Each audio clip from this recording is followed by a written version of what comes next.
Apa sih yang bikin orang itu kolesterolnya menjadi tinggi? Sebetulnya kalau untuk kolesterol tinggi itu tuh lebih banyak dari asupan luar ya. Jadi dari intake makanan yang mengandung lemak dan kolesterol berlebih. Pertama, jadi diet yang nggak seimbang. Terus Hmm. kemudian juga gaya hidup yang sedenter. Jadi gaya hidup inaktif, jarang olahraga. Terus kemudian juga stres dan juga kurang kurang istirahat, kurang tidur gitu. Berarti banyak ya dok ya Dan faktornya ya? ya, jadi kalau gimana kalau untuk faktor keturunan atau genetik, memang ada beberapa kondisi kelebihan kolesterol atau hiperkolesterolemia yang dipengaruhi oleh faktor keturunan atau genetik. Tapi itu pun pemeriksaannya juga nggak bisa kita dari pemeriksaan lab darah yang biasa Hmm. itu kolesterolnya tinggi di usia muda. Oh iya, karena keturunan gitu belum tentu juga. Gitu. Oke dokter, tadi udah disinggung nih dok usia muda.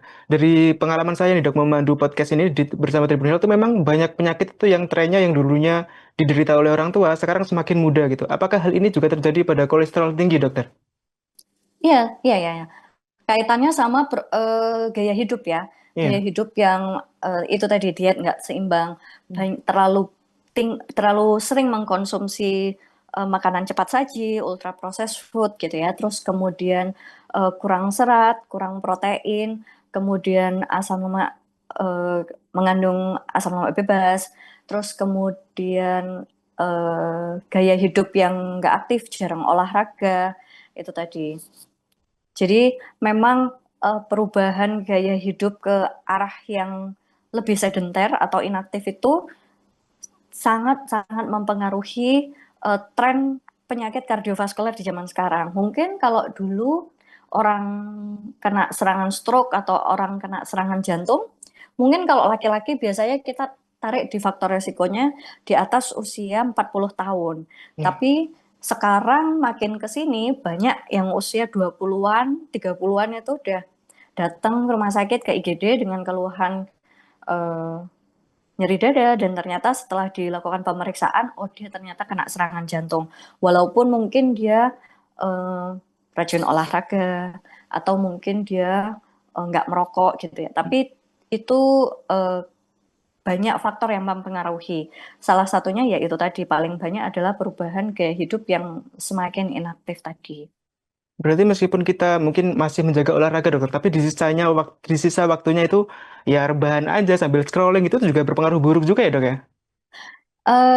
Ya, jadi kalau untuk olahraga sendiri itu yang disarankan atau direkomendasikan adalah minimal, minimal Hmm. paling enggak 150 menit dalam satu minggu. Terserah mau dibaginya apakah 30 menit, 30 menitan dilakukan dalam 5 hari, atau mungkin eh, 1 jam, terus kemudian sisanya sisa menitnya itu intinya ketika di total itu minimal paling tidak 150 menit dengan intensitas moderate. Jadi bukan intensitas tinggi ya. Apalagi Hmm. kalau misalkan kayak mungkin sekarang banyak ya event-event race mungkin apa race lari kayak gitu. Padahal Ya. sehari-harinya nggak pernah olahraga. Terus karena FOMO aja tuh ikut ikut race gitu. Padahal nggak pernah latihan. Yang itu justru eh, lebih menempatkan si subjek-subjek itu atau pasien itu dalam resiko kardiovaskuler yang lebih tinggi. Kan sekarang banyak tuh kita dengar mungkin dari berita ada ada orang ikut race, Ya. tahu henti, jantung mendadak, pingsan gitu ya, karena terlalu memaksakan. Itu juga nggak baik. Jadi memang untuk aktivitas fisik atau olahraga itu ada sarannya tersendiri. Download Tribun X sekarang.